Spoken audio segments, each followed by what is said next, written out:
Taste the Daily.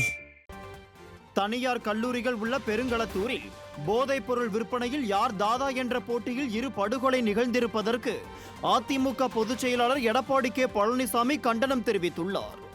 இது தொடர்பாக அவர் வெளியிட்ட செய்தியில், இதுவரை கஞ்சா மற்றும் போதைப் பொருட்கள் வியாபாரம் தமிழகத்தில் நடைபெற்று வந்த நிலையில் தங்கள் பகுதியில் போதைப் பொருள் விற்பனையில் யார் தாதா என்று போட்டி சண்டை இதுவரை ஏற்பட்டதில்லை என்று செய்திகள் தெரிவிப்பதாக கூறினார். மேலும் கடந்த 2ஆம் தேதி தனியார் கல்லூரிகள் அதிகமுள்ள சென்னை புறநகர் பகுதியான பெருங்களத்தூரில் கஞ்சா போன்ற போதைப் பொருள் விற்கும் ஒரு பகுதிக்கு யார் தாதா என்று கோஷ்டி சண்டை ஏற்பட்டு முடிவில் இச்சண்டை 2 இளைஞர்கள் படுகொலையாக மாறியிருப்பது தமிழகத்திற்கே புதிது என்று செய்திகள் வெளியானதை அதிமுக பொதுச் செயலாளர் எடப்பாடி கே பழனிசாமி குறிப்பிட்டுள்ளார்.